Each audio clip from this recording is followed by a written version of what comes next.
आजकल देख रहे हैं ना आप, अभी मेरे पास में एक किताब आई, कल आपको मिली होगी, ये सब बांटी गई। अब इसमें पर्चा मेरे नाम से है, लेकिन पर्चा ही नहीं है, ये पूरी बुक वो छाप रहे गीता के नाम से। मैं उस एक पुस्तक आई है, देवकीनंदन ठाकुर ने बोला है कि वो पुस्तक पढ़नी नहीं है, उसमें गीता का ज्ञान किसी और ने बोला है और सारे मंडेस्लर को झूठ बताया गया है और उस पुस्तक को किसी को भी नहीं पढ़ना ऐसा बोला गया है, ठीक है। लेकिन उस पुस्तक का नाम गीता तेरा ज्ञान अमृत है। आज इस वीडियो में दिखा भी दूंगा उस पुस्तक, और भी 2-3 पुस्तक हैं, ओके। तो उसमें बताया गया है कि ऐसा झूठा ज्ञान है उसमें। अगर ये बताओ, अगर गलत होगा तो लोग क्यों पढ़ेंगे उसको? और लोग जो पढ़ रहे हैं पागल थोड़ी हैं, गलत होगा तो पढ़ेंगे और नाम दीक्षा लेंगे। उस पुस्तक को जिसने लिखा है उनका नाम है संत रामपाल जी महाराज, जो कि पूरे वेदों से प्रमाणित करके चीज़ें बताते हैं और उन्हीं की पुस्तक लिखी हुई है। और जितना भी ज्ञान होगा मेरे चैनल में आपको एग्जीक्यूट कर दूंगा, पूरा रिव्यू दे दूंगा, ओके। एंड ये सारी पुस्तक आप फ्री में भी ऑर्डर करवा सकते हैं, उसकी लिंक भी दे दूंगा मैं आपको, तो आपके घर तक फ्री में ये पुस्तक पहुंच जाएंगी। वो दोनों पुस्तक का फ़ोटो मैं लगा दूंगा इसी वीडियोस में, और उसके प्राइस बहुत कम है। 10 रुपीज़ की बुक है वो, 10 रुपए की, और इतनी मोटी बुक है वो। एंड उसको आप फ्री में भी मंगवा सकते हैं, उसका लिंक भी मैं दे दूंगा और नंबर भी दे दूंगा।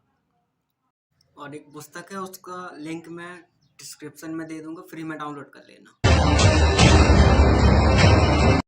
आजकल देख रहे हैं ना आप, अभी मेरे पास में एक किताब आई, कल आपको मिली होगी, ये सब बांटी गई। अब इसमें पर्चा मेरे नाम से है, लेकिन पर्चा ही नहीं है, ये पूरी बुक वो छाप रहे गीता के नाम से। मैं उसका नाम नहीं लूंगा, उन महानुभाव का नाम इसलिए नहीं लूंगा क्योंकि वो उनका उद्देश्य सफल हो जाएगा।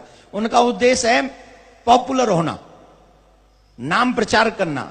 जो भी लोग बड़े लोग हैं, प्रचारित हैं, जो धर्म प्रचार करते हैं, उनके साथ अपना नाम जोड़कर हमारा भी नाम हो जाएगा, दुनिया हमें पहचान लेगी। तो मैं नाम नहीं लूंगा और ना इस बुक का नाम मैं आपको बताऊंगा कौन सी है, नहीं तो आप इसे पढ़ोगे। पढ़ना ही नहीं है, ऐसी चीजें तो पढ़नी नहीं है जो धर्म विरोधी हो। ये धर्म विरोधी है। चारों शंकराचार्य, चारों मठों के शंकराचार्य को झूठा कहा गया है इसमें। श्रेष्ठ के सभी जितने भी संत हैं, सभी संतों का नाम है कि सब झूठे हैं। मैं चाहूंगा कैमरामैन इसे दिखाएं नहीं ढंग से, और जिसे डाउट हो पर्सनल मेरे पास आना, मैं दिखाऊंगा आपको। मैं नहीं चाहता हूं इस बुक का नाम हो, कभी नहीं चाहूंगा।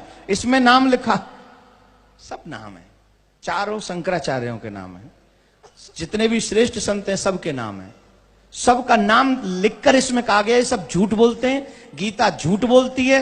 गीता कृष्ण ने नहीं कही, गीता तो किसी और ने कही थी। और अभी वो एक श्लोक बोलते हैं गीता में से ही, वो मैं बाद में समझाऊंगा।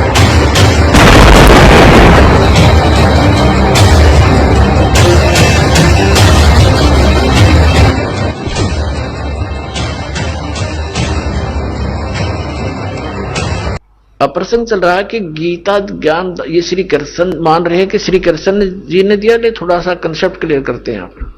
आपको दिखाते हैं वो विवरण जिससे स्पष्ट हो जाएगा कि श्री कृष्ण जी ने गीता का ज्ञान नहीं बोला, और समझदार को संकेत ही काफी होता है। इंटेलिजेंट जो स्टूडेंट होते हैं वो टीचर के कोड वर्डों को भी पहचानना शुरू कर देते हैं।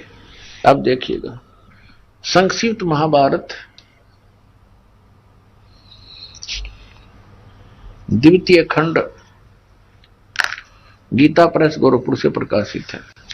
इसके संपादक तथा संशोधक ये हैं जय दयाल गोविंद का, जो श्रीमद् भगवत गीता जी के भी अनुवादक हैं, और गीता प्रेस गोरखपुर से प्रकाशित है। प्रकाशक एवं मुद्रक गीता प्रेस गोरखपुर, गोविंद भवन कार्यालय कोलकाता का संस्थान। ठीक, अब इस पे दिखाते हैं आपको कि श्री कृष्ण जी को तो पता ही नहीं गीता जी में उसने बोला क्या था। ये द्वितीय खंड है, इसका द्वितीय खंड, ये द्वितीय खंड है महाभारत का, संस्कृत महाभारत का, और इसके 667 पृष्ठ पे हम आपको दिखाएंगे।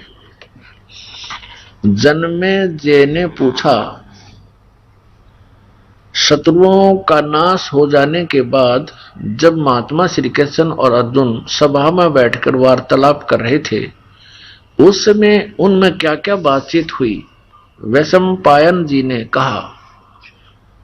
कृष्ण सहित अर्जुन जब अपने राज्य पर पूरा अधिकार प्राप्त कर लिया तो अर्जुन ने जब अपने राज्य पर पूरा अधिकार प्राप्त कर लिया तो वे दिव्य सभा भवन में आनंद के साथ रहने लगे। एक दिन सब जनों से घिरे हुए दोनों मित्र स्वेच्छा से घूमते हुए सभा मंडप के ऐसे भाग में पहुंचे जो स्वर्ग के समान सुंदर था। पांडुनंदन अर्जुन श्री कृष्ण के साथ रहकर बहुत प्रसन्न थे। उन्होंने एक बार उस रमणीय सभा की ओर दृष्टि डालकर भगवान से यह वचन कहा, देवकी नंदन, जब युद्ध का अवसर उपस्थित था उस समय मुझे आपके माध्यम का ज्ञान और ईश्वरीय स्वरूप का दर्शन हुआ था, किंतु केशव, आपने स्नेहवश पहले मुझे जो ज्ञान का उपदेश किया था वह सब इस समय बुद्धि के दोष से भूल गया है। उन विषयों को सुनने के लिए बारंबार मेरे मन में उत्कंठा होती है। इधर आप जल्दी ही द्वारका जाने वाले हैं, अतः पुनः वह सब विषय मुझे सुना दीजिए। यानी जो गीता जी का ज्ञान आपने युद्ध के समय सुनाया था वो फिर सुना दे, मैं भूल गया, अर्जुन कह रहा है। अब वैशंपायन जी कहते हैं, अर्जुन के ऐसे कहने पर वक्ताओं में श्रेष्ठ महातेजस्वी भगवान श्री कृष्ण ने उन्हें गले से लगाकर इस प्रकार उत्तर दिया। अब श्री कृष्ण बोले, अर्जुन, उस समय मैंने तुम्हें अत्यंत गोपनीय विषय का श्रवण कराया था।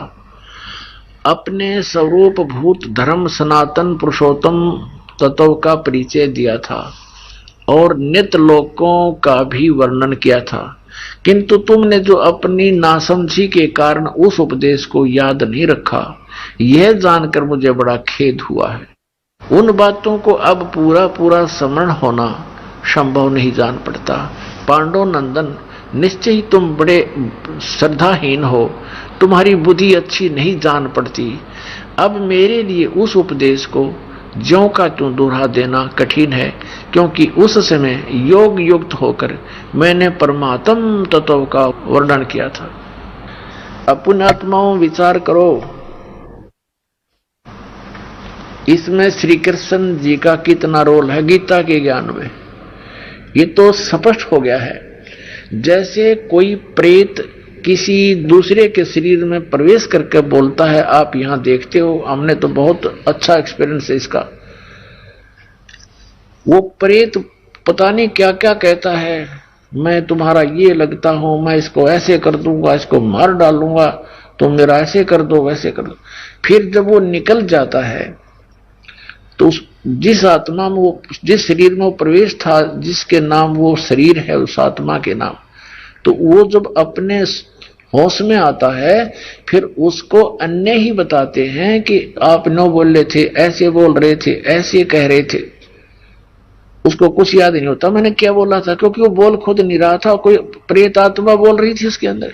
तो ऐसे ही श्री कृष्ण जी में प्रवेश करके यूं काल बोल रहा था।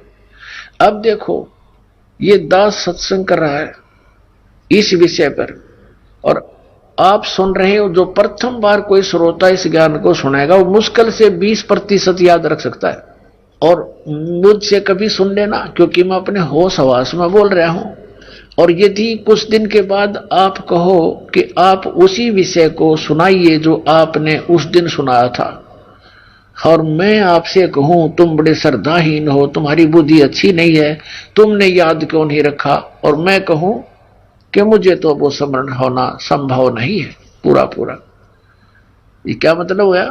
श्रोता सारा याद रख सकता है, वक्ता को याद नहीं। इति सिद्धम श्री कृष्ण जी ने नहीं बोला। और फिर कहता मैंने परमात्म तत्व का ज्ञान कराया था, फिर श्री कृष्ण परमात्म की तरह गया। इसने बोला ही नहीं था वो ज्ञान। अब आगे इसने इसके बाद फिर अपने सतर की गीता बोली है, वो किधर आसपास भी कोई ना गीता और ज्ञान के, इसी प्रसंग में आगे बोल रखा है। मैं अब सुनाता हूं तुझे अपने विचार, वो विचार इसके हैं इसी 667 पृष्ठ पे द्वितीय भाग में महाभारत के अंदर आगे काफी वर्णन लिख रखा है, वो इसके आसपास भी नहीं है वो गीता। तो पुण्यात्मा, इस प्रकार ये दास जो कहना चाहता है उसको गहराई से सोचो, समझो। इससे स्पष्ट हो गया कि श्री कृष्ण जी ने गीता का ज्ञान नहीं बोला, इसको पता ही नहीं मैंने क्या बोला।